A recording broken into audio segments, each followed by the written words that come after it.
Ay,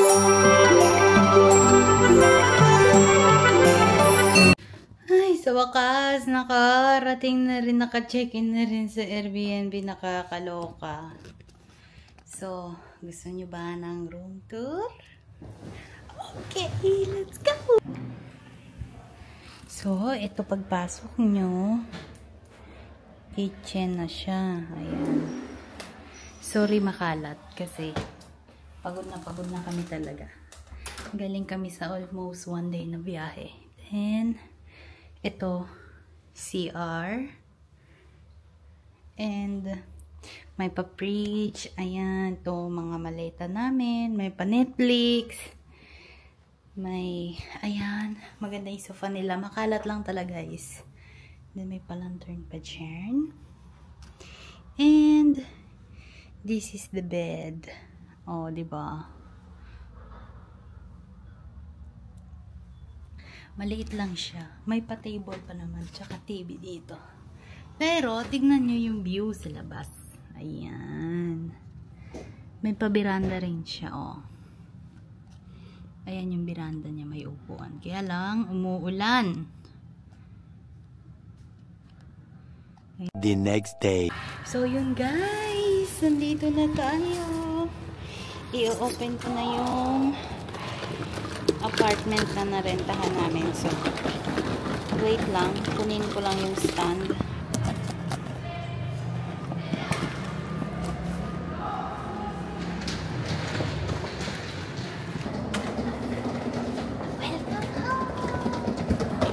Naka-ready na rin yung aking bigas at asin. Ay!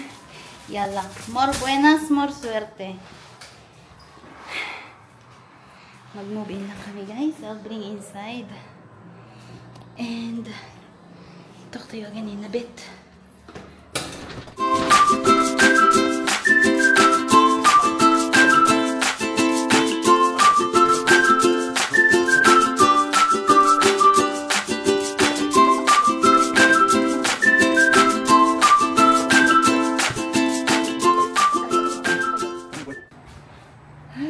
So, ito na guys, yung bahay. Ayan na. Ito na yung office niya. Actually, ano to, 2-bedroom apartment. So, ito na yung office niya. Ayan. Empty na siya. Pero nung semi-furnished kasi to, nung nakuha namin to, may isang bed dito, queen size, tas isang cabinet. Pero, isa lang yung kama na gagamitin namin.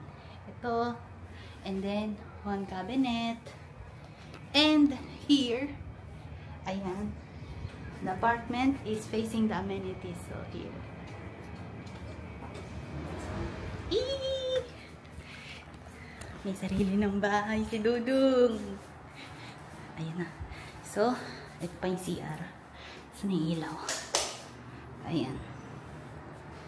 Maliit lang siya actually. Pero, go na. Dalawa lang naman kami. We'll just figure out something and I'll be back. Don't mind my acne. It's because of my hormone. The pregnancy hormones. Ang dami niyo.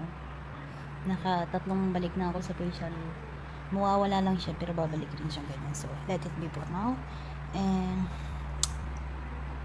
so, andito na kami sa bagong bahay. Ayan siya. Nandito ako sa sofa.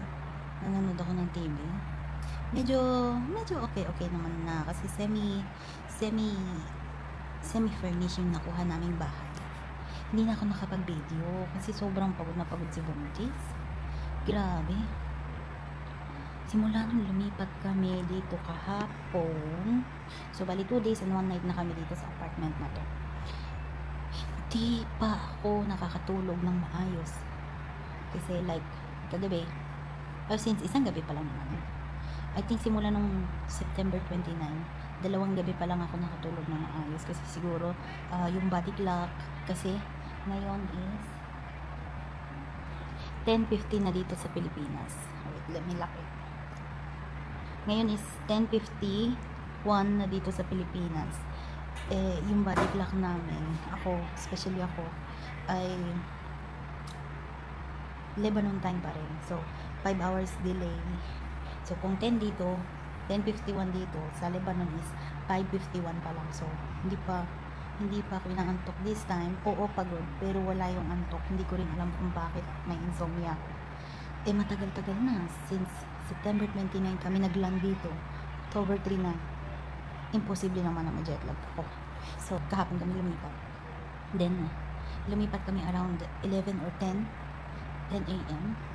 Then, starting that time na nag-reach kami dito, sus Mario, wala na akong ginawa kundi maglinis at mag-arrange ng gamit. Ay naku, pagod na pagod, sinuntis ang likod ko, ang sakit, para siyang mapuputol. Pero worth it naman kasi maganda naman din yung tinutuluyan namin ngayon. And yan I like the place.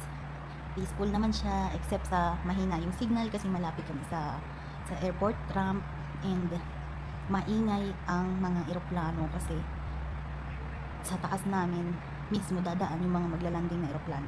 If may clips ako, there, if you hear it, meron na naman. If may clips ako, papakita ko sa inyo kung gaano kababa yung mga eroplanong lumilipad dito sa taas namin.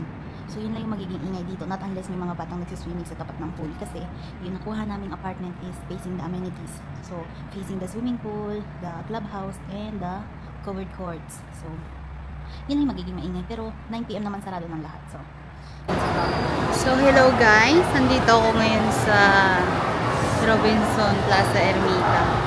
Kikitain ko yung kapatid ko. Ang super ingay, hindi ko alam kung maririnig nyo ako or what.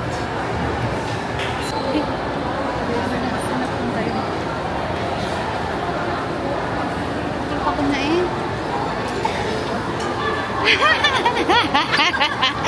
Ay, kamusta? Bago dati sa kuwait lang tayo nagbago. Kamusta na yun? Ano ba itsura? Si Raul, paano mag-iiba? Ang bigat-bigat. Ano yan? Pineapple. Ayoko? Ay, Diyos ko. Teka. Anong dala mo? Palichong paksiw. Ay, grabe yung palichong. Alam, nagre-request pa naman si Paddy ng tinola daw. Tapos, tingnan mo naman, pati itlog na pinadala ng papa ni Amber. Ay, wow. Ang laga. Wow. Hindi pa luto? Hindi pa. Ayun yung dalawang yolk. Pinadala. Ay, Diyos ko. Kamusta naman? Ito. Fresh from Pampanga, tapos papasok ko mamaya. Kaya nga, wala ka na naman tulog. Si Sai-Sai, napakakulit. Di ba napakakulit? Kaya nga, gano'n. Halos mabali na yung bewang. Pinapakita ko kasi mama ni Amber, tahon-tawa siya. Ito yung sinasabi ko sa'yo, meron dito. Magkano yan? Uy, bila natin si Sai, yung makulay. Ito, okay.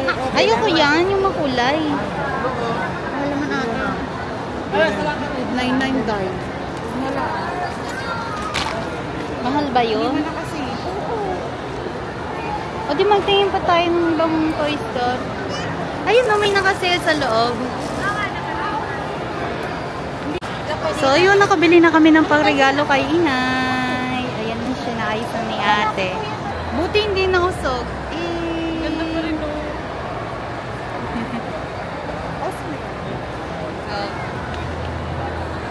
Nag-wearing lang.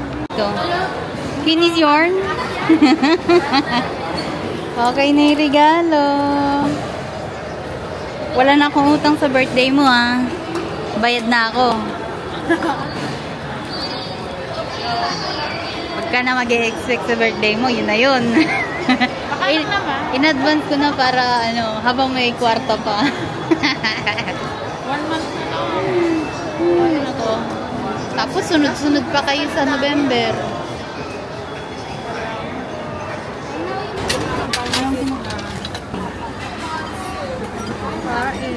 Wow. Hapon yarn.